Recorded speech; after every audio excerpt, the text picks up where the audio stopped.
Adik-adikku semuanya, Assalamualaikum warahmatullahi wabarakatuh. Selamat pagi dan salam sejahtera untuk kita semuanya. Kembali lagi adik-adik ketemu dengan BNN Kota Kediri ya. Mohon maaf karena sedikit ada gangguan teknis tadi di BNN Kota Kediri. Jadi yang sedianya kami akan live jam 9, ternyata belum bisa menyapa adik-adik semuanya. Jadi mohon maaf atas ketidaknyamanan sebelumnya. Nah, adik-adik yang sudah gabung untuk live streaming YouTube pada pagi hari ini, kita akan menyapa dulu adik-adik yang ada di rumah. Dan pagi hari ini kita akan belajar bersama dengan BNN Kota Kediri. Saya akan sapa dulu adik-adik yang ada di rumah. Halo, apa kabarnya? Ya, semoga kita semuanya sehat, selalu diberikan keselamatan dan kesehatan, apalagi di momen pandemi COVID-19 ini. Nah, adik-adik semuanya, untuk pagi hari ini dari BNN Kota Kediri kita hadirkan narasumber yang sangat istimewa. Ada Pak Dokter. Pak Dokter, boleh disapa dulu adik-adik yang ada di rumah, Dok? Assalamualaikum warahmatullahi wabarakatuh. Waalaikumsalam warahmatullahi wabarakatuh. Selamat pagi. Selamat pagi. Dokter, ini dokter di klinik Pratama BNN Kota Kediri ya. Nanti kita akan berbincang-bincang seperti apa sih tentang penyalahgunaan narkotika, kemudian bahayanya bagaimana dan kenapa kita semua harus menghindari narkotika. Baik, sebelum kemana-mana adik-adik perkenalkan dulu, nama saya Miftah. Saya di BNN sebagai penyuluh narkoba ahli pertama. Mungkin sebagian dari adik-adik semuanya sudah familiar ya dengan muka kami, dengan wajah kami, karena sebelum momen pandemi ini kadang-kadang kita berjumpa di sesi offline dengan adik-adik semuanya. Nah, karena waktu kita juga tidak banyak adik-adik, saya ingin nanti selama sesi dengan BNN Kota Kediri kita akan mencoba mengupas ya, bagaimana sih hidup 100%. Karena kalau kita melakukan sesuatu itu katanya tidak boleh setengah-setengah ya, jadi harus maksimal, harus 100%. Nah, sekarang di BNN kami sedang menggalakkan kampanye untuk hidup 100%. Hidup 100% itu yang bagaimana? Hidup 100% ini sesuai dengan tema Hari Anti Narkotika Internasional ya, tahun 2020 adalah bagaimana kita bisa menjadi sadar, sehat, produktif dan bahagia. Nah, adik-adik mungkin sudah ini hari keberapa PLS-nya adik-adik? Sudah mau terakhir ya, sudah mau habis ya. Nah, kenapa BNN Kota Kediri selalu dipanggil untuk memberikan edukasi pada adik-adik semuanya? Karena kita semuanya menyadari bahwa masalah penyalahgunaan narkotika ini adalah masalah kita semua. Artinya tanggung jawab kita bersama. Dan sebagai generasi muda, adik-adik semuanya harus bisa menjauhi narkotika. Jangan sampai mencoba-coba. Nanti kita akan kupas tuntas kenapa kita tidak boleh mencoba-coba. Dan kalau ada pernyataan ya, ada orang-orang yang menganggap bahwa oh nggak apa-apa kok pakai narkotika, coba-coba sekali saja itu nggak apa-apa kok. Benar apa tidak sih? Nah, di samping saya ini sudah ada dokter, nanti akan membahas apakah ini mitos atau fakta. Benar nggak sih kalau kita coba-coba sekali saja itu nggak apa-apa? Apa saja sih yang rusak kalau kita menyalahgunakan narkotika? Ya. Nah, sebelum itu adik-adik saya ingin kita merefleksikan dulu selama di rumah. Ya. Saya akan menyapa dulu mungkin adik-adik yang baru bergabung karena tadi ada sedikit kesalahan teknis ya, sehingga yang sedianya kita live jam 9 belum bisa. Saya ingin adik-adik memberikan feedback apakah suara kami bisa diterima dengan jelas oleh adik-adik. Bisa diberikan feedback lewat live chatnya. Ada yang sudah memberikan respon apakah suara kami diterima dengan jelas? Sebelum kita melanjutkan materi dengan BNN Kota Kediri.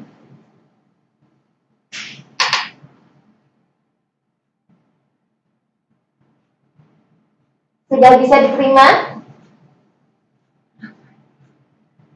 Ya. Sambil menunggu adik-adikku semuanya, saya ingin adik-adik memberikan feedback suara dulu ya, karena kami khawatir ada gangguan teknis lagi sehingga suara kami tidak bisa diterima dengan jelas oleh adik-adik semuanya. Saya mohon untuk adik-adik yang sudah memantau di rumah masing-masing untuk memberikan tanggapan, berikan feedback apakah suara kami di BNR Kota Kediri ini sudah bisa diterima dengan jelas oleh adik-adik semuanya. Baik, sudah. Terima kasih. Nah, kita akan lanjutkan adik-adik. Kenapa bicara tentang narkotika ini bicara satu masalah yang tidak akan pernah berhenti sampai kapanpun. Nah, kami ingin memberikan edukasi pada adik-adik semuanya mulai sekarang, mulai dini untuk tidak mencoba-coba narkotika. Tapi sebelum itu saya ingin adik-adik semuanya merefleksikan diri ya, merenung. Selama masa pandemi ini sudah berapa bulan ya dok kita di rumah ini? 3 bulan. 3 bulan ya, sudah 3 bulan lebih kita di rumah saja. Apa sih yang sudah adik-adik semuanya lakukan? Nah, apakah kita sudah membuat apa istilahnya catatan begitu ya selama masa pandemi ini, selama saya belajar dari rumah, apa saja yang sudah saya lakukan? Apakah saya menjadi produktif atau justru sebaliknya? Karena ini sesuai dengan tagline hidup kampanye hidup 100% yang kita gaungkan tadi ya, bahwa hidup 100% artinya adik-adik semuanya menjadi sadar bahwa untuk memulai perubahan, untuk memulai sesuatu yang lebih baik itu harus dimulai dari diri sendiri. Termasuk sadar untuk tidak mencoba-coba narkotika ya dokter. Nanti seperti apa bahayanya akan dijelaskan oleh Pak Dokter. Kemudian setelah sadar, adik-adik semuanya kita semuanya juga harus sehat. Artinya kita harus sadar bahwa menjaga kesehatan ini harus dimulai dari diri sendiri.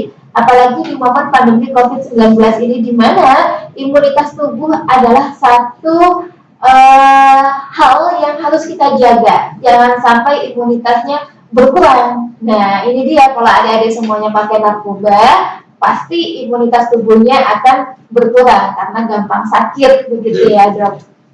Kemudian tadi ada sadar, ada sehat, dan produktif. Adik-adik semuanya harus senantiasa produktif. Artinya selama masa pandemi ini apa yang sudah dilakukan selama di rumah. Jangan-jangan selama di rumah adik-adik ini kerjaannya nonton drakor dong. Karena banyak waktu luang ya, nonton, atau tiduran, rebahan gitu ya. Tapi adik-adik jangan lupa untuk tetap berkarya, untuk terus produktif. Dan yang terakhir adalah bahagia. Jadi kita harus selalu bahagia, karena kalau kita bahagia itu hormon imunitas juga meningkat ya dokter. Betul. Jadi kalau sakit yang dipikirin itu hal-hal yang bahagia saja gitu ya dok. Supaya kita tetap imunitasnya tetap terjaga begitu. Nah, tadi kita sudah kupas bagaimana hidup 100% supaya adik-adik semuanya menjadi sadar, menjadi sehat, menjadi produktif dan bahagia. Saya ingin kembali adik-adik yang ada di rumah, boleh diambil catatannya. Coba saya ingin adik-adik untuk menuliskan mimpinya apa sih selama mimpi saya ketika saya sudah dewasa nanti ingin menjadi apa. Coba dituliskan dulu ya. Kalau saya akan menulis mimpi saya adalah saya ingin keliling dunia. Wah, betul mimpinya apa ini dok? Husnul Khotimah. Nah ini mimpinya bagus sekali dok. Karena kalau husnul khotimah pakai narkoba nggak jadi husnul khotimah ya dok. Iya. Husnul khotimah. Nah, coba sekarang ada yang sudah ada di rumah, sudah belum menuliskan mimpinya. Nah, kalau sudah silakan dituliskan dulu mimpinya apa. Mau saya ingin jadi presiden misalnya. Karena udah ternyata adik-adik yang di rumah ada yang bercita-cita jadi presiden gitu. Oh iya, harus ada. Harus ada ya. Saya ingin jadi dokter, udah paling banyak nih kalau kita sosialisasi. Saya ingin jadi dokter. Nah, kemudian apapun mimpi itu setelah dicatat ya, ingat baik-baik adik-adik semuanya dan ditempelkan di kamarnya supaya menjadi reminder, menjadi pengingat bahwa kita punya mimpi yang sangat besar, kita punya mimpi yang sangat panjang gitu ya. Saya ingin jadi dokter, kemudian ada yang mau jadi pilot misalnya, ada yang mau jadi presiden tadi, ada yang mau jadi pengusaha sukses gitu ya dok. Nah, sudah dicatat adik-adik semuanya? Nah, kalau sudah dicatat, adik-adik bisa menempelkan mimpinya itu di kamarnya masing-masing sebagai reminder, sebagai pengingat bahwa adik-adik kita semuanya punya mimpi, punya cita-cita, yang berarti apa yang harus kita lakukan untuk mencapai mimpi itu, untuk mencapai cita-cita itu, adik-adik semuanya tentunya harus bekerja keras. Nah, untuk bekerja keras, bekerja cerdas, ini dibutuhkan otak yang maksimal ya dokter. Ya. Nah, karena otak ini CPU-nya tubuh katanya, pusat kendali tubuh ya. Kalau otaknya rusak, Ya, jadi hidupnya rusak. ya. Nah, ini. Nah, jadi ketika adik-adik menggunakan narkotika, konon katanya ketika adik-adik menggunakan ganja saja, mencoba sekali ganja, itu ada satu sel saraf dalam otaknya putus. Nah, berarti apa gunanya kita hidup kalau otaknya nggak sehat gitu ya, nggak optimal. Jadi percuma. Nah, yang mimpi yang sudah adik-adik tulis tadi, baik itu jadi dokter tadi, jadi presiden, atau mau keliling dunia, atau mau jadi pengusaha sukses, mau jadi kaya raya, itu semuanya tidak akan bisa tercapai kalau adik-adik menyalahgunakan narkotika. Nah, tadi pendahuluannya sudah cukup panjang, dok. Saya ini dokter memberikan edukasi buat adik-adik semuanya. Dok, narkotika ini kan dilarang, dok. Ya, kenapa sih dok kok dilarang ini? Adik-adik ini penasaran, apa bedanya narkotika dengan obat-obatan yang lain? Kok kita ini nggak boleh banget? Bisa dikatakan narkotika ini haram begitu ya, dok, untuk didekati. Boleh dijelaskan, dokter, silakan. Baik, terima kasih. Baik, adik dan juga ini cucu-cucu saya juga ya, karena ini sudah senior. Narkotika itu ada yang obat juga, tapi tapi ada obat yang mempunyai efek narkotika itu ya, antara lain morfin, betadine dan sebagainya dipakai untuk anestesi misalnya. Tetapi karena pengaruhnya itu kepada kesadaran, di situ kalau dosisnya itu tidak terkendali, maka bisa menyebabkan gangguan. Sehingga ada keuntungan juga, obat itu ada keuntungannya. Tapi kalau overdosis tidak terkendali, maka akan menyebabkan gangguan atau kerugian. Makanya di situ harus dengan pengawasan dokter.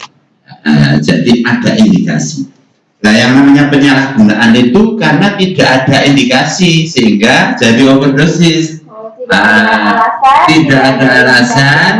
Dia yang dicari bukan efek positifnya, tapi untuk efek samping yang justru bukan tujuan dari obat itu.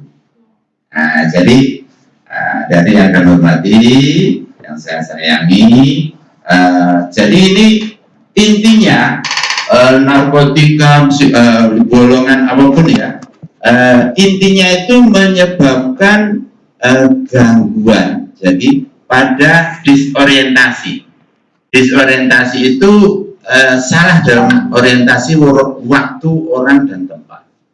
Kemudian ada mispersepsi, jadi persepsi dari panca indera itu bisa terganggu. Seperti apa jawabannya? Misalnya setelah menggunakan narkotika, mengendalikan mobil, persepsi indera mata terganggu sehingga terjadi kecelakaan. Jadi kalau misalnya mengendarai mobil dia dalam ketergantungan narkotika? Iya, sedang menggunakan narkotika dalam pengaruh obat itu, maka bisa menyebabkan gangguan persepsi penglihatan, akhirnya menyebabkan kecelakaan sehingga merugikan bagi dirinya dan orang lain.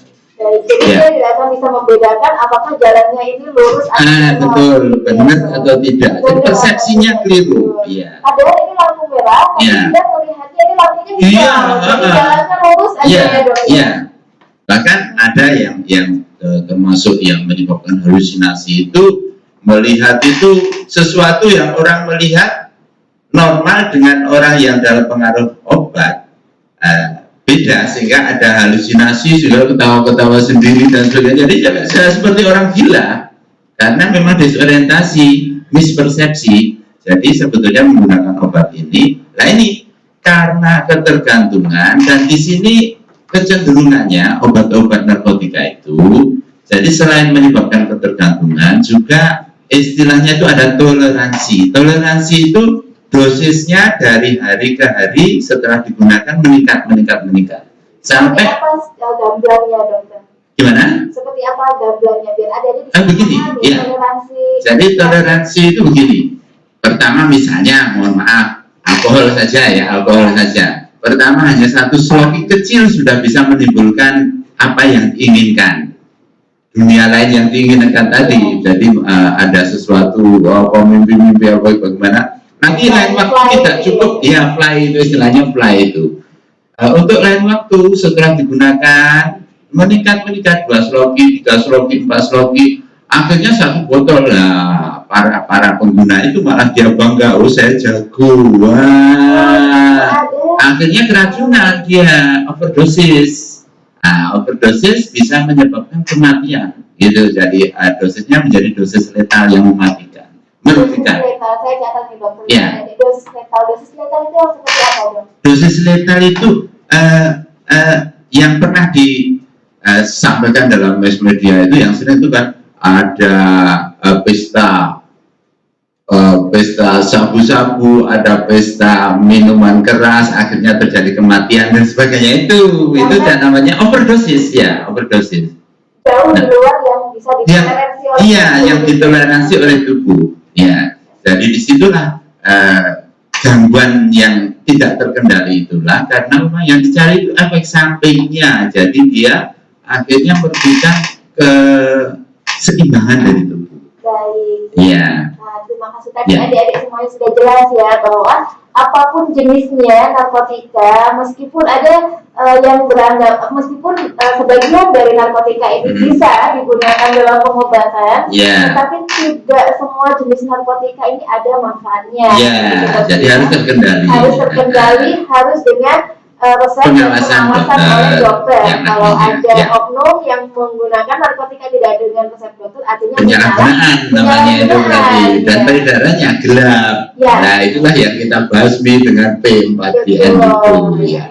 Jadi yang kita bahas ini adalah penyalahgunaannya, penyalahgunaannya. Adik-adik diizinkan menggunakan narkotika sepanjang itu untuk kepentingan kesehatan, pengobatan yang harus dalam pengawasan dokter. Tapi dokter jelaskan bahwa narkotika ini ada dampaknya, ada efeknya. Ketika orang menggunakan narkotika yang untuk obat-obatan, maka itu tidak ada efek sampingnya juga untuk kesehatannya dia, dokter. Begini. Jadi kalau dalam pengawasan dokter, di situ ada dosis terapeutis namanya. Jadi dosis terapeutis itu terawasi sehingga tidak mengganggu keseimbangan tubuh. Nah, kalau melebihi dosis, tadi yang namanya, karena toleransi tadi meningkat. Ya, contohnya obat tidur saja. Obat tidur itu pertama separuh saja dari 2 mg, berarti hanya 1 mg sudah bisa tidur. Tapi lain waktu 2 mg, lain waktu 5 mg lagi, naik terus, dan akhirnya mohon maaf seperti Michael Jackson itu meninggalnya sudah karena menggunakan obat tidur, karena overdosis di luar pengawasan dokter, karena dia punya uang, pokoknya supaya bisa tidur dia beli saja, dan karena peredaran gelap maka harganya juga mahal. Mencarinya juga ini saja caranya seperti itu sehingga memang tidak terawasi, bahkan akhirnya para pengguna yang sudah ketergantungan, dia ada ketergantungan secara fisik dan psikis. Nah, disitulah apapun akan dilakukan dan tidak peduli sehingga para orang yang ketergantungan itu bisa menjadi macam-macam sampai ini ibaratkan. Jadi kertas itu kalau masih bersih itu kan kertas kosong itu kan putih bersih begitu ya. Gambarannya itu kalau sudah terkena narkoba dan sudah overdosis, melebihi dosis sehingga ketergantungan, maka ini seperti kertas ini diutuk-utuk ini, jadi untuk kembali jadi seperti semula itu sudah sulit ini. Maka dari itu kalau sudah terkena salah satu narkoba, maka kita harus rehabilitasi, mulai rehabilitasi yang ringan, sedang sampai yang berat, sampai masuk dalam khusus rumah. Tentang rehabilitasi ini kita keep dulu, nanti dokter kita bahas dalam segmen tersendiri untuk rehabilitasi. Sebelum itu saya ingin adik-adik memahami bahwa apapun jenisnya narkotika ini tidak untuk disalahgunakan. Karena meskipun tadi dijelaskan oleh dokter ada manfaatnya untuk kesehatan, tapi yang perlu diingat tidak semua jenis narkotika ini boleh digunakan untuk pengobatan. Karena ada 3 golongan dokter ya narkotika, ada golongan 1, golongan 2, dan golongan 3. Nah, golongan 1 ini tidak boleh digunakan dalam pengobatan. Contoh yang paling banyak laboratorium aja. Hanya untuk kepentingan penelitian. Golongan 1 ini contohnya ada ganja, ada heroin, ada sabu, atau ada yang udah di rumah boleh sambil membuka dicari Undang-Undang Narkotika Nomor 35 Tahun 2009.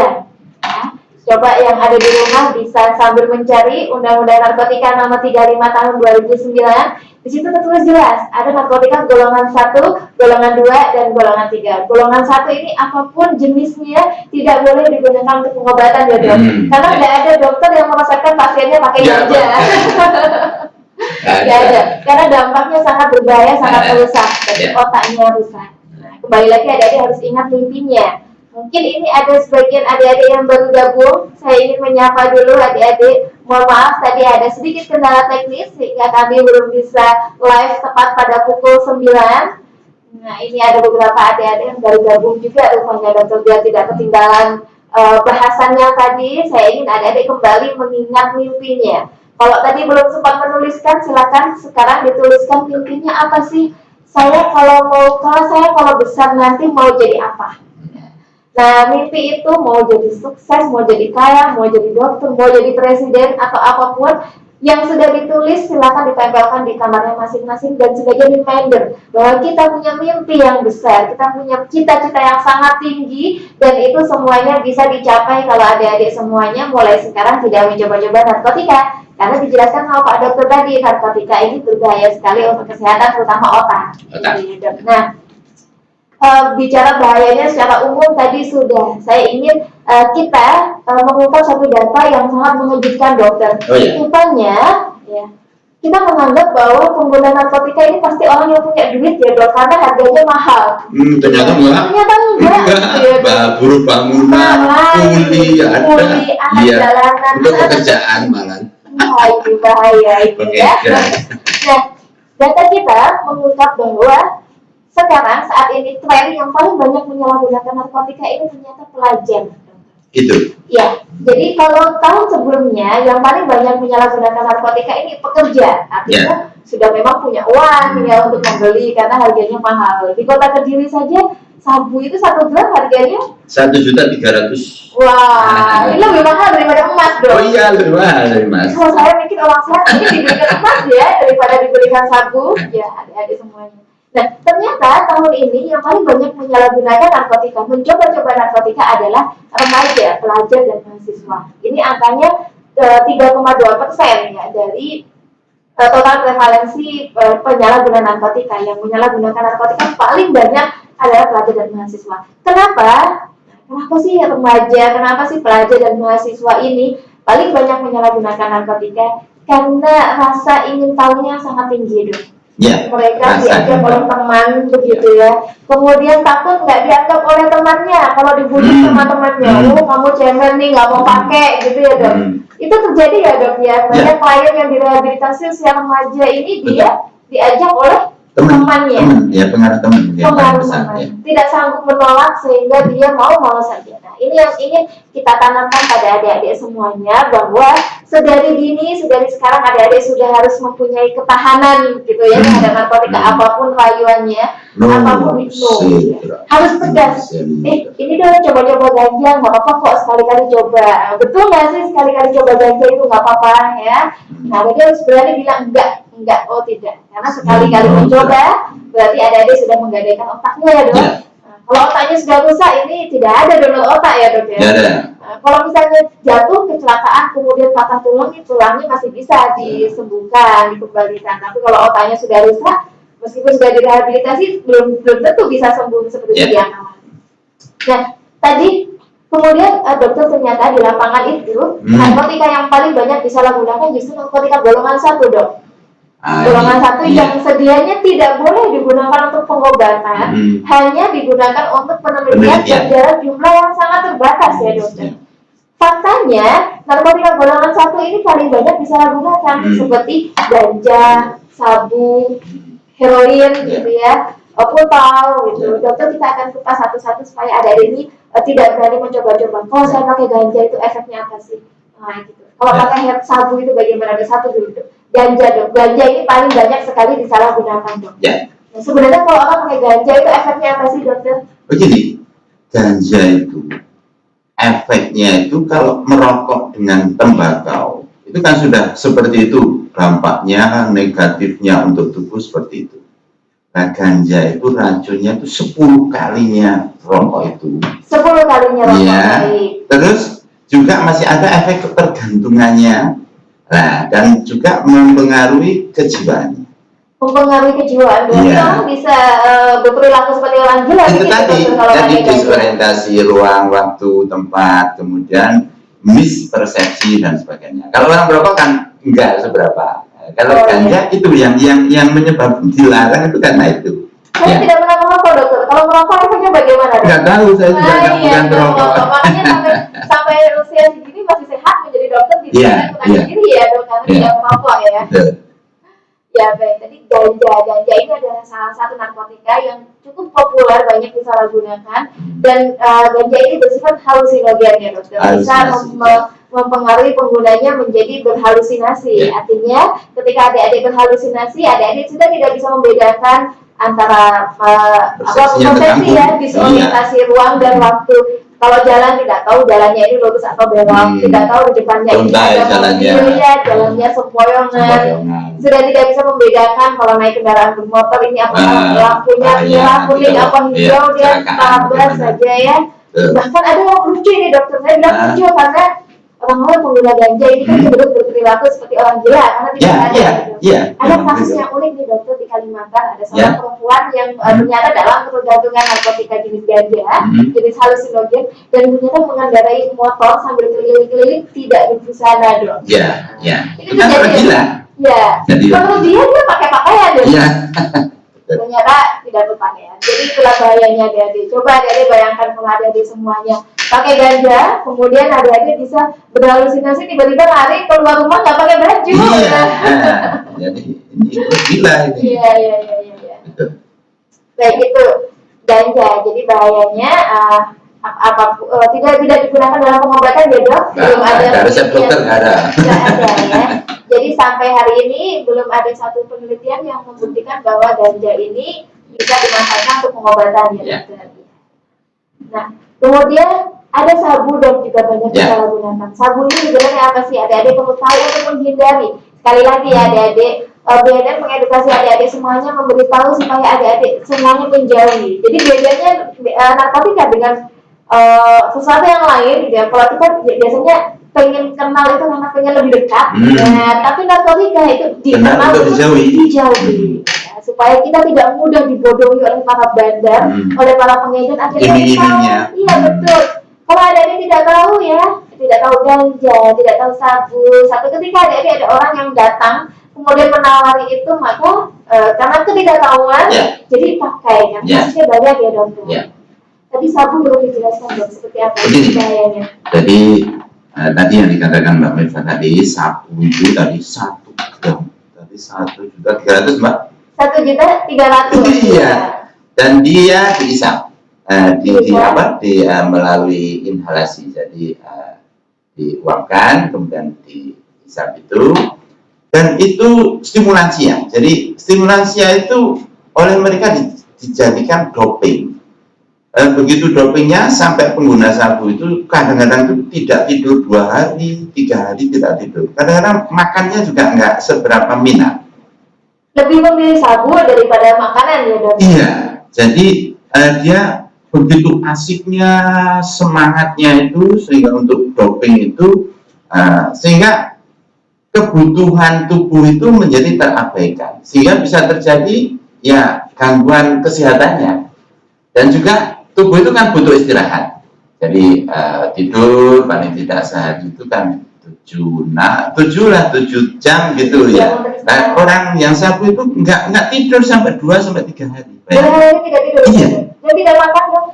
Makannya nggak minat ya. Tidak minat. Iya, sehingga gangguannya itu seperti itu. Detak jantungnya menjadi meningkat. jadi detak jantungnya meningkat sehingga semangat terus gitu rasanya itu. Tapi tadi tubuhnya tadi karena melebihi kapasitas tidak seimbang, akhirnya kan sangat merugikan bagi kesehatan. Gitu. Karena detak jantungnya meningkat ini dalam keadaan overdosis dia bisa serangan jantung berarti dong? Iya, jadi ini kalau orang muda kan masih jantungnya agak kuat, tapi kalau detaknya sudah melebihi dan terlalu kan bisa mati juga. Sehingga saya katakan pada pengguna sabu ini sementara dia menikmati ini sebagai doping dan sebagainya, tapi ini tensinya jadi meningkat, detak jantungnya meningkat. Terus saya katakan kalau terus tadi kan toleransi. Pertama dia 3 sedotan cukup, naik lagi 4 sedotan dan sebagainya. Biasanya seminggu mungkin 2 kali meningkat, setiap 4 hari meningkat.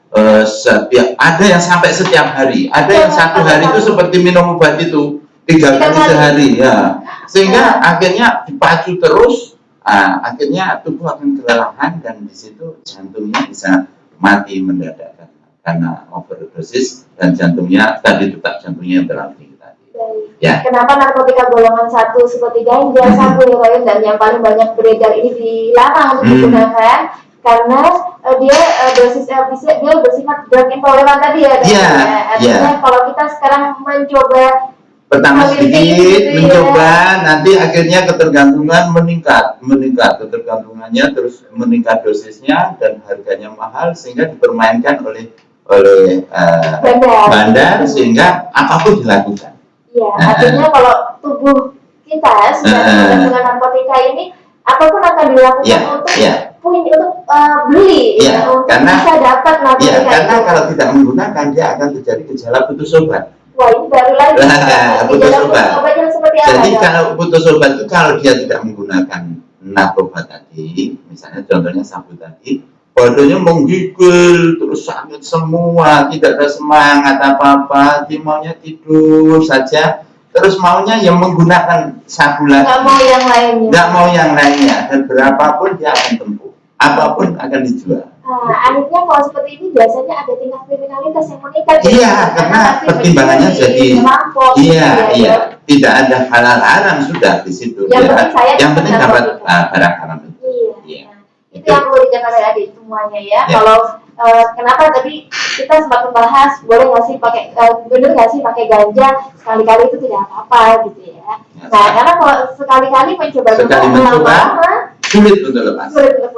Jadi sekarang mencoba dulu 1 hisap, dihisap rame-rame dengan teman kelompoknya begitu ya dokter.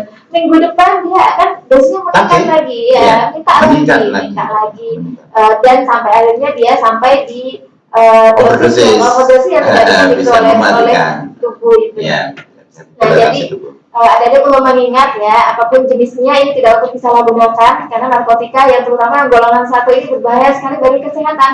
Jadi jangan percaya kalau misalnya ada temannya tadi yang bilang ini sabunya buat doping biar kuat badannya gitu ya dok. Nah, ternyata itu bohong merugikan. Itu adalah efek semu sementara. Oh iya, ini efek semu ini saya jadi ingat dok. Ada yang bilang kalau orang pakai narkotika itu jatah surganya diambil di dunia. Diambil di dunia nanti sudah nggak kebagian di akhiratnya. Apliknya udah diambil dok. Habis. Ini alhamdulillah ya, dari jangan sampai kita jadi orang yang merugi karena kapling kita di surga sudah diambil dulu, sekarang di dunia jadi habis kesenangannya ya, dihabiskan sekarang, padahal itu semu saja karena yang dirusak adalah organ-organ tubuh yang lain. Organ kita. Nah, dan bicara ini berarti ada penyakit penyerta begitu kan? Biasanya kalau penyalahguna para pecandu narkotika kadang ada yang kayak gitu, orang pakai ganja nggak apa-apa kok, sehat kok, nggak mati kok pakai ganja itu. Ya betul, memang tidak mati, tapi ada penyakit penyerta lain yang ini tidak kalah berbahayanya. Seperti apa dong? Macam-macam Mbak. Jadi tadi karena masuk dalam dunia lain sehingga dia terbuai dengan dunia lain tadi, makannya kurang terpelihara, akhirnya terus gizinya terganggu, akhirnya daya tahan tubuh menurun. Terus penyakit penyerta macam-macam itu ya, jantung, tekanan darah tinggi dan sebagainya. Dan kalau dulu menggunakan itu yang suntikan dulu kan sampai itu AIDS dan sebagainya itu. Jadi kalau diterangkan Pokoknya panjang. manfaatnya dengan ruginya itu banyak ruginya. Betul. Intinya Kenapa itu. dilarang di Indonesia? Iya. Karena mudaratnya lebih banyak. Gitu. Negatifnya lebih Jadi banyak. dalam hukum agama kan antara manfaatnya dan mudaratnya itu lebih banyak mudaratnya. Sehingga tidak boleh di. Nah, dalam konteks yang ini kan akhirnya kan sadar, sehat, produktif, bahagia. Jadi untuk bahagia itu sebetulnya nggak perlu obat. Bahagia itu kan ada di hati, nggak perlu obat. Ini yang perlu dicatat ya. Jadi sering itu dia merasa bahagia, tapi bahagia semu dengan obat itu. Jadi artifisial, jadi apa? Buatan gitu loh, bukan bahagia yang sebenarnya. Iya, kalau sudah tidak konsumsi obat lagi kebahagiaannya hilang. Semu itu tadi. Kalau tidak ada obat malah tadi secara putus asa, akhirnya nafsu badannya malah sakit semua. Jadi apa itu? Ya keliru gitu loh ya, keliru. Baik, terima kasih dokter. Tadi sudah dijelaskan oleh Pak Dokter ya bahwa apapun jenisnya ini ternyata berbahaya sekali untuk kesehatan. Nah, dok, sekarang ini muncul satu fenomena baru dok dalam kejahatan narkotika ini muncul satu fenomena baru yang kita kenal dengan istilah new psychoactive substance atau narkotika jenis baru. Jadi para bandar, para produsen narkotika ini mereka berinovasi menciptakan narkotika jenis baru, dokter. Mereka mau mengelabui anak-anak muda kita, mau mengelabui generasi muda untuk mau mencoba narkotika dengan cara menciptakan narkotika jenis baru. Jadi mereka berinovasi, melakukan segala cara untuk membujuk, untuk merayu, termasuk mungkin membuat narkotika dalam bentuk makanan, mungkin dicampurkan apa dokter? Papenya. Ada juga yang ganja sabu cair gitu. Ya, bisa dijelaskan dok buat adik-adik semuanya. Apa sih narkotika ini kan berkembang dok. Mungkin dulu kita kenal ganja, heroin, sabu, ternyata sekarang ini sudah berkembang lagi bentuknya, jenisnya gitu. Biar adik-adik tahu dan tidak untuk didekati begitu. Ya. Jadi memang bandar itu tidak kehabisan akal untuk mensiasati, termasuk mensiasati bagaimana cara pemasaran dan termasuk mensiasati hukum. Karena NPS New Psychoactive Substance itu kadang-kadang masih belum masuk ke undang-undang. Ya. Contohnya dulu waktu zaman Raffi Ahmad itu yang waktu nama kat dulu ya. Kat dulu ya. Orang bilangnya teh Arab. Teh Arab misalnya istilahnya gorila tembakau gorila.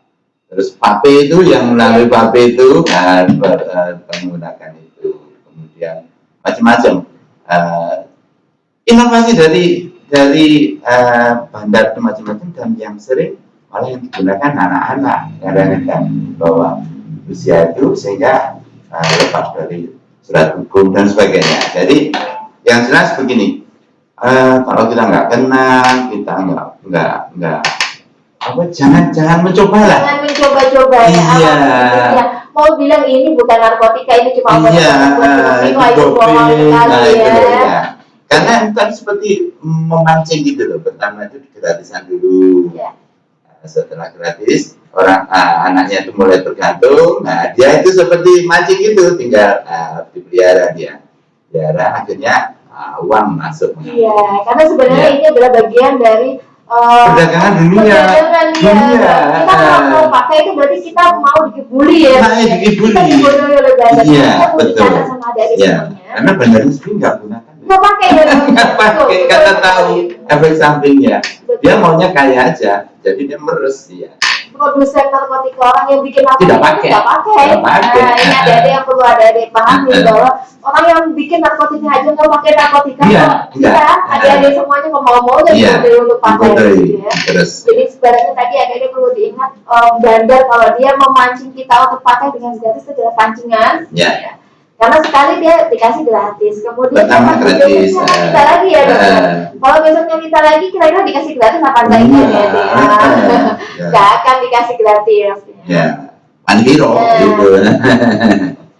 Baik, nah itu dia bahwa apapun jenisnya, mau jenis baru, mau dalam makanan, mau dalam minuman itu tidak boleh disalahgunakan. Ya, dan adik-adik harus waspada, harus hati-hati karena narkotika ini berbahaya sekali pada otak. Dok, tadi ada yang menarik menurut saya, dokter bilang kalau misalnya kita pakai narkotika itu seperti kertas putih gitu ya, otak manusia itu seperti kertas putih yang tadi kalau sudah itu seperti sudah tadi untuk kembali halus seperti semula itu sangat sulit, bahkan tidak mungkin gitu. Bahkan tidak mungkin. Ini yang perlu ada pahami bahwa kalau misalnya kita sekarang mencoba-coba narkotika, kemudian satu hari kita akan menjadi pecandu ya dokter. Karena orang yang menggunakan narkotika itu seperti berkarir. Berkarir itu kan ada tahapannya ya. Iya, betul. Pertama dia rokok dulu dong. Belum kenal biasanya rokok, alkohol.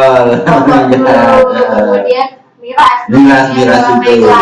Naik kelas lagi, ganja, sabu gitu, top. Jadi naik kelas terus. Nah, ini terus setelah itu mati muda. Mati muda. Surganya sudah nggak ada. Iya, sudah nggak kebagian surga lagi.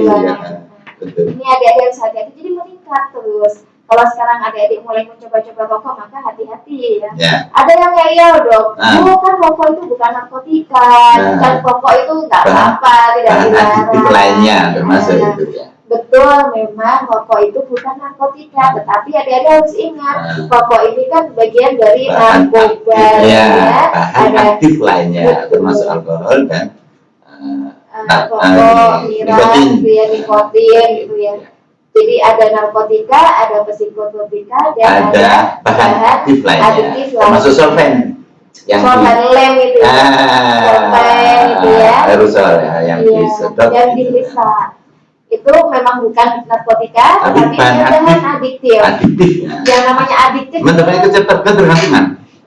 Dan merugikan.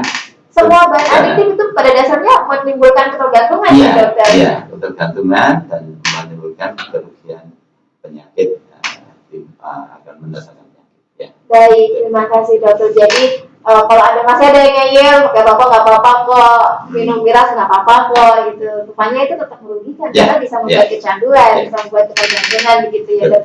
Namanya bahan adiktif lainnya, bukan narkotika tapi dia tetap bahan adiktif. Dan artinya kalau sekarang adik-adik mencoba-coba rokok, satu hari adik-adik akan menjadi pecandu rokok gitu ya. Kalau sudah jadi pecandu rokok, bukan tidak mungkin ada kayak level lagi nih, jadi miras gitu ya, karena akan naik kelas terus. Jadi hati-hati. Orang bicara yang tadi bandel atau produsen narkotika nggak pakai narkotika, ini yang bikin rokok juga nggak pakai rokok. Nggak merokok. Ini ya para pemilik industri rokok ini juga tidak merokok, tahu bahayanya ya dok ya. Jadi jangan sampai kita semua mau dibodoh-bodohin juga. Jangan sampai kita ikut-ikutan mencoba atau menjadi pecandu. Nah, tadi dok kita belum selesai bicara tentang kertas putih tadi. Saya ingin adik-adik menganalogikannya, semuanya sekarang ini dalam keadaan yang sehat, ya, dalam keadaan yang sehat, kemudian masih bersih, ya, adik-adik masih bisa mengikuti kegiatan sehari-hari dengan normal. Artinya otak kita masih berfungsi dengan sempurna. Nah, ketika adik-adik semuanya mulai menyalahgunakan narkotika, maka bayangkan ada satu sel saraf dalam otak kita ini yang sudah putus. Jadi para pecandu narkotika ini mungkin kalau diajak ngomong nggak nyambung gitu ya dok, sulit sekali ya dok. Ini boleh bisa nggak sih dok kalau misalnya kalau misalnya saya sekarang pakai narkotika, saya sekarang jadi pecandu narkotika, kan nanti saya tinggal datang ke BNN untuk direhabilitasi, begitu dok. Nah, betul nggak sih kalau rehabilitasi itu dapat menyembuhkan para pecandu narkotika ini? Jadi begini, rehabilitasi itu begini, untuk pengguna narkotika itu untuk berhenti sendiri itu rasanya itu impossible. Jadi harus ada yang mensupport. Nah, yang mensupport itu bisa keluarganya, bisa institusi. Nah, BNN ini bagian dari institusi itu. Nah, rehabilitasi itu sendiri ada rehabilitasi yang rawat jalan, maksudnya karena ringan, sehingga dengan konsultasi nanti bisa datang lagi, perjanjian, nanti akhirnya mendapatkan pemahaman. Jadi begini, menurut ini para pengguna narkoba ini, narkotika itu adalah kebutuhan. Seperti makanan kalau kita begitu. Iya, jadi kebutuhan. Jadi kita untuk tidak semudah kita putus itu enggak semudah. Jadi saya sampai ada klien itu yang saya menurut teori saya kan dokter, kalau dia minum obat ini dia akan ngantuk. Dia tuh kalau minum obat itu nggak ngantuk. Jadi saya diketawakan karena terjadi perubahan metabolisme di dalam tubuhnya. Oh, yang seharusnya obatnya untuk apa? Ngantuk, iya. Jadi ya. jadi terjadi perubahan metabolisme di dalam tubuhnya sehingga jadi obat itu menjadi semacam kebutuhan dan beda dengan orang yang biasa. Jadi untuk menghentikan itu tidak semudah yang dibayangkan. Jadi di situ jangan dibayangkan berhenti dari narkoba itu seperti semudah membalikkan telapak tangan, tidak semudah itu. Jadi rehabilitasi rawat jalan, ada rawat inap, kemudian di situ kadang-kadang sudah tidak menggunakan abstinensia, tapi suatu saat karena lingkungannya bisa relapse lagi. Dan angka relapse itu tinggi sekali. Jadi kemungkinan untuk sembuh itu sebenarnya kecil sekali ya dokter. Iya, jadi betul-betul harus ada dorongan yang kuat dari diri pribadinya, terus ada pendampingan yang optimal. Nah, ini gula-gulanya seperti tentang sekolah, seperti acara seperti ini, kemudian adanya institusi, kemudian adanya tokoh agama, tokoh masyarakat dan sebagainya ikut serta dalam jadi untuk menanggulangi. Kita semuanya harus merubah mindset bahwa rehabilitasi ini untuk menyembuhkan pecandu narkotika tidak, tapi kita mencoba membantu mereka untuk berhenti, ya, untuk bisa menjalani kehidupan sosialnya seperti sehingga bisa jadi produktif. Jadi kalau bisa kan berhenti tidak menggunakan abstinensia dan bisa produktif. Iya, jadi arahnya produktif, akhirnya bahagia gitu loh. Yang bahagia yang asli. Bukan bahagia yang semu tadi, gitu ya.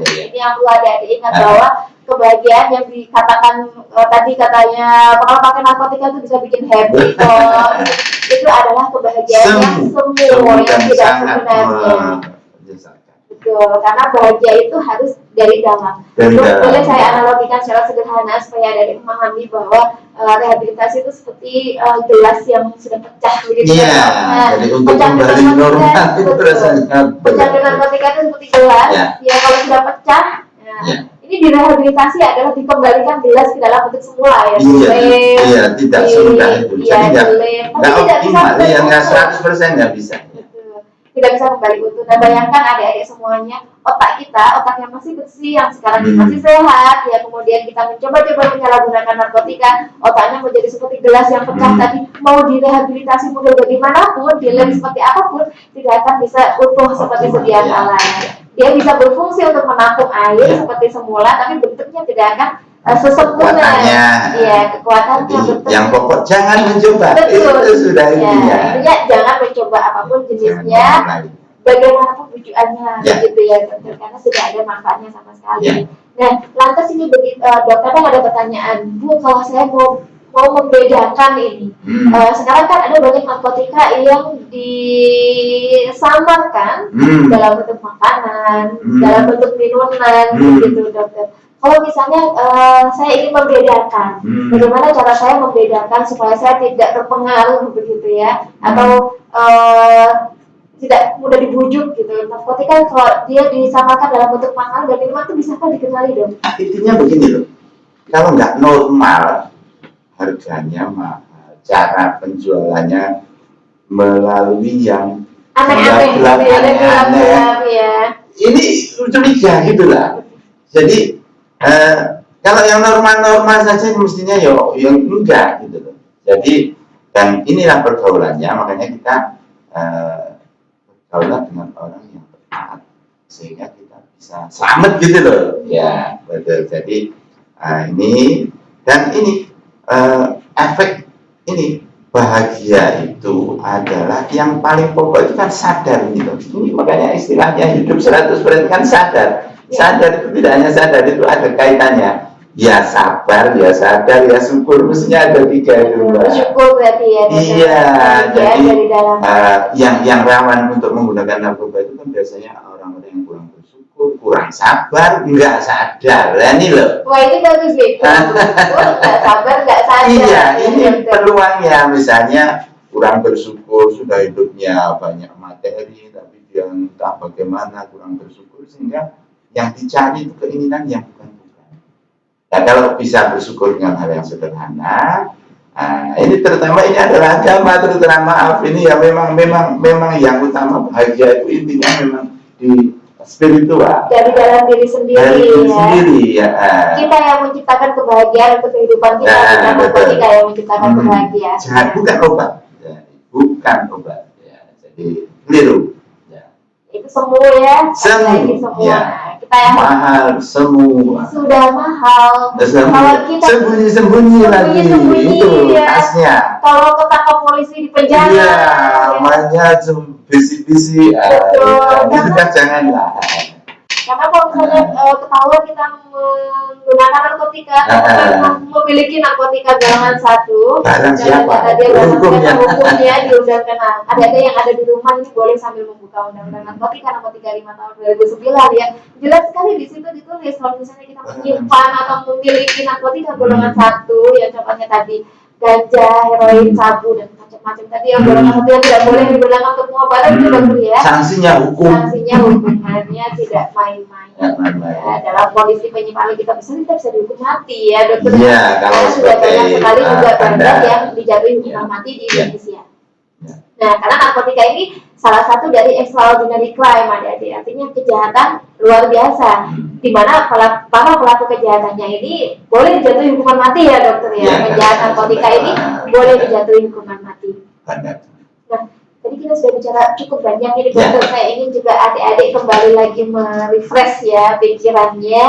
Mulai sekarang adik-adik tidak boleh ada yang menyalahgunakan, mencoba-coba ya. Mencoba-coba. Karena saya yakin adik-adik mimpinya masih panjang. Masih ingat tadi yang di sesi pertama kita mencoba menuliskan mimpi kita, menuliskan cita-cita kita. Coba sekarang dilihat lagi ya, cita-citanya apa, mimpinya apa.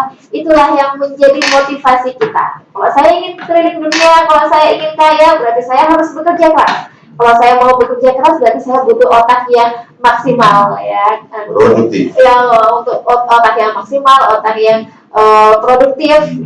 Nah, adik-adik mulai sekarang tidak boleh ada mencoba-coba narkotika karena tadi ya sekali mencoba-coba itu bisa membuat kecanduan. Jangan percaya siapapun yang mengatakan nggak apa-apa kok coba-coba narkotika sekali itu nggak bikin kecanduan. Ya pasti nanti ada saatnya dia naik tingkat, naik level dan satu ketika dia akan menjadi pecandu.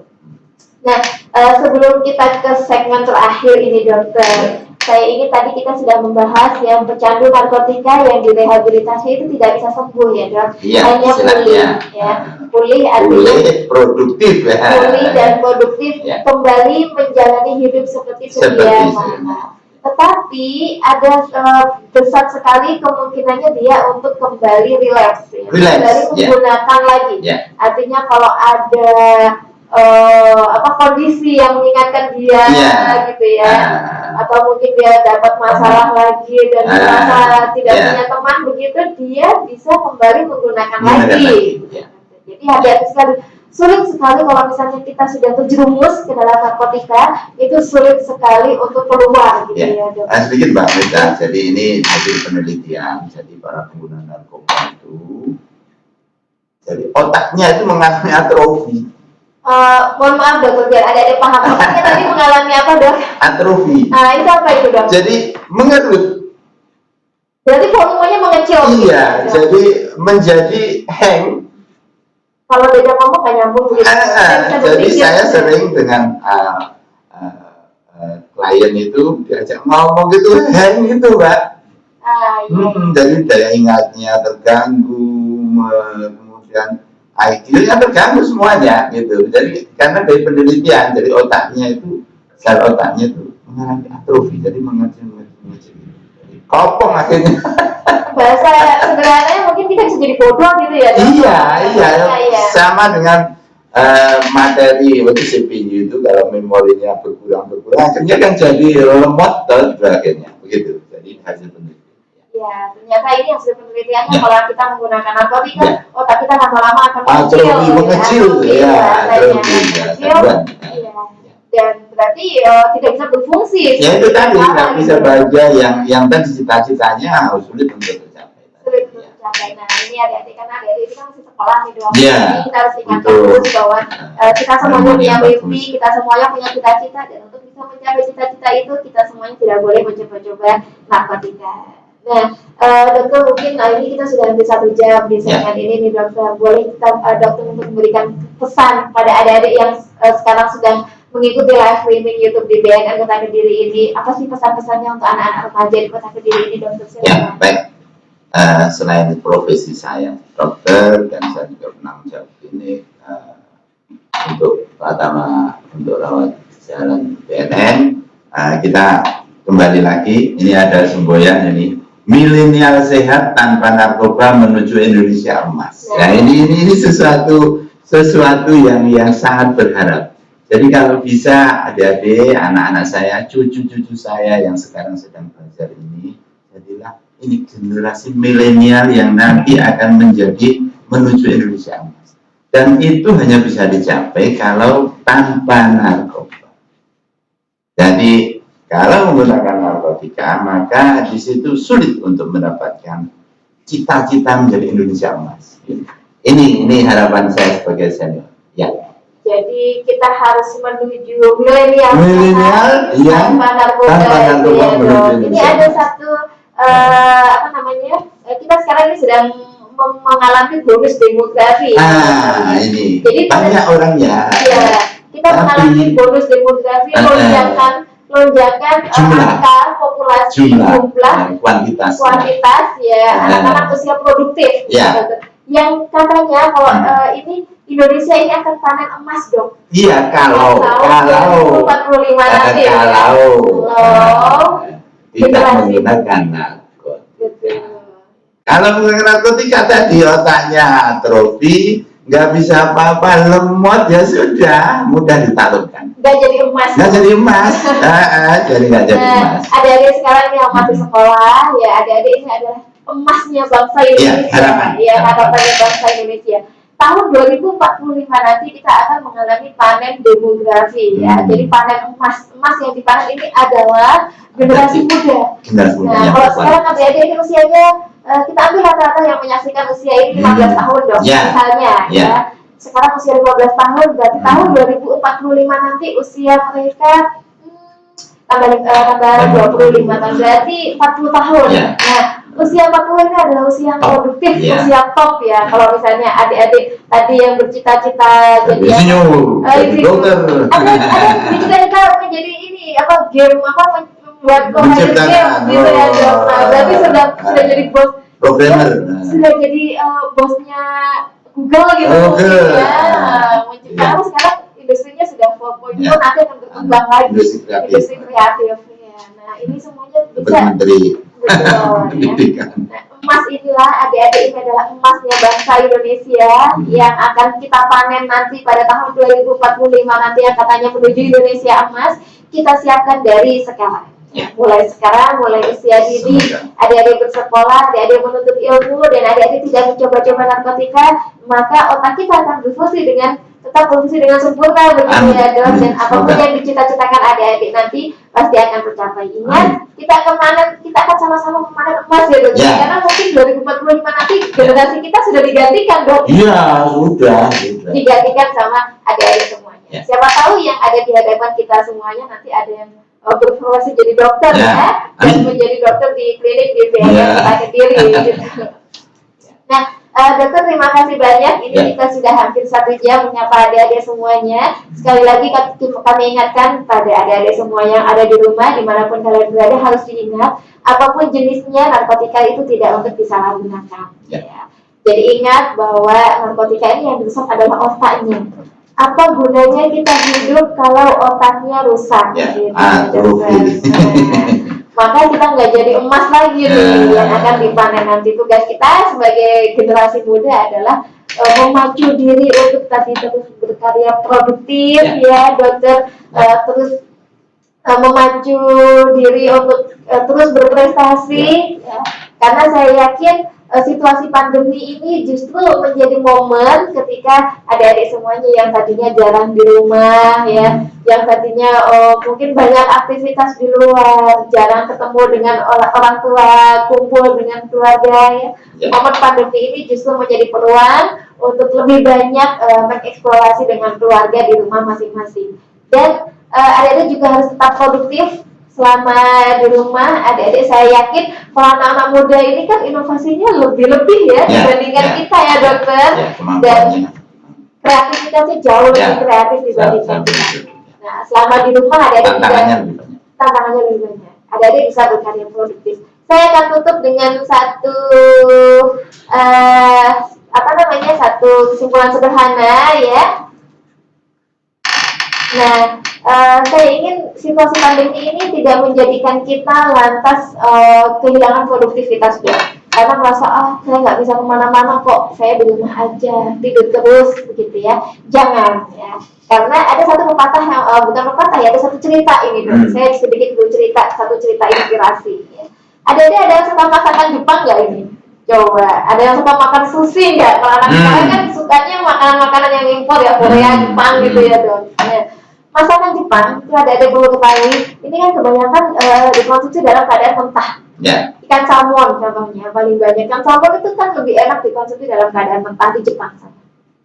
Nah, para nelayan Jepang ini pada saat itu kesulitan untuk menangkap ikan salmon ketika ditangkap di lautan dia dalam kondisi hidup, ketika dibawa ke daratan dia sudah mati karena jarak tempuh nelayan tersebut. Nah, kemudian para nelayan ini berinovasi, mereka membuat kolam buatan, kolam kecil di dalam perahunya. Nah, ikan salmon yang sudah ditangkap di laut itu dimasukkan di dalam kolam. Dan ternyata di dalam kolam tadi itu diisi dengan ikan hiu kecil. Nah, rupanya ya dalam perjalanannya sampai di daratan ikan salmonnya ini tidak ada yang mati. Karena apa? Karena ikan salmonnya ini terus bergerak. Karena dia merasa dia dikejar-kejar oleh ikan hiu tadi, sehingga dia bergerak terus di dalam kolam tadi. Akhirnya, hiu kecil. Nah, akhirnya ikan salmon ini tetap hidup sampai di daratan dan bisa dikonsumsi dengan enak oleh orang-orang Jepang sana. Apa yang bisa diambil kesimpulannya adik-adik bahwa tantangan itu, masalah itu, ya coba kalau seandainya tadi ikan salmonnya nggak punya ikan hiu, dia akan mati sampai di daratan. Tapi karena ada ikan hiunya dia tetap bertahan hidup, bergerak terus ya. Itulah adik-adik semuanya, momen pandemi ini harus kita manfaatkan, harus kita tangkap peluangnya bahwa ini bukan masalah, ini adalah tantangan kita bersama, ini harus kita hadapi bagaimana kita bisa menjadi pemenang ya. Karena sesungguhnya pemenang masa pandemi ini adalah adik-adik semuanya yang bisa melewati ini dengan tetap bahagia di rumah dan menjadi produktif. Jadi nanti adik-adik setelah selesai masa pandemi ini mungkin kita bisa kembali ke sekolah lagi, bisa kembali berkumpul dengan teman-temannya lagi. Coba adik-adik merefleksikan apa yang sudah saya lakukan selama momen pandemi di rumah saja. Kita akan menjadi merugi kalau ternyata selama berbulan-bulan di rumah kita nggak ngapa-ngapain ya dong. Nah, jadi harus menghasilkan karya. Bisa lewat apa saja adik-adik. Nah, sekali lagi kita mengingatkan nih pada adik-adik semuanya, BNN Kota Kediri punya media edukasi, ada YouTube channel BNN Kota Kediri yang ada disaksikan ini. Adik-adik bisa bantu untuk subscribe. Kemudian adik-adik juga bisa memberikan sumbangsi konten ya, dokter ya. Saya yakin adik-adik ini kan kreatif. Kalau bikin konten-konten bagus-bagus dong. Bisa mengirimkan vlog mungkin atau video karyanya selama di rumah ke BNN Kota Kediri, nanti akan kita upload di YouTube channel BNN Kota Kediri. Atau ada yang suka membuat desain atau fotografi, mungkin bisa membuat konten-konten yang sifatnya edukasi, bisa dikirimkan ke kami, nanti kita post di media sosialnya BNN Kota Kediri. Dan saya ingin adik-adik yang hari ini belum bisa mengikuti live streaming karena mungkin ada kendala teknis dan lain sebagainya, sehingga belum bisa mengikuti live streaming, nanti akan kami upload di YouTube Humas BNN Kota Kediri, dan adik-adik semuanya bisa melihat tayangannya dari awal ya. Mungkin tadi ketinggalan dari awal ya, karena kita tadi juga memang sempat ada kendala teknis ya. Jadi nanti akan kami upload di YouTube Humas BNN Kota Kediri, adik-adik bisa menyaksikan di sana. Dan saya ingin adik-adik juga berkontribusi untuk BNN Kota Kediri ya. Adik-adik bisa ikut serta menjadi pelopor perubahan ya. Nah, kalau adik-adik sekarang sedang main media sosial atau main IG, boleh ya kami adik-adik semuanya membuat story IG-nya bahwa hari ini kita sudah belajar bersama dengan BNN Kota Kediri, dan bisa di-add di info BNN_Kota Kediri. Sekali lagi bisa di-add di info BNN_Kota Kediri. kesannya bagaimana belajar dengan BNN Kota Kediri dan apa sih manfaatnya selama 1 jam kita belajar dengan BNN Kota Kediri. Terima kasih banyak dokter, kita menyapa adik-adik semuanya. Terima kasih sudah gabung di live ini. Semoga apa yang kita sampaikan bermanfaat untuk adik-adik semuanya. Dan kami dari BNN Kota Kediri mengucapkan terima kasih banyak untuk adik-adik semuanya. Tetap sehat, tetap jaga kesehatan, dan tetap terapkan protokol kesehatan ya, karena ini penting sekali. Jaga jarak, tidak usah kemana-mana, tetap di rumah, pakai masker gitu ya. Sampai jumpa adik-adik.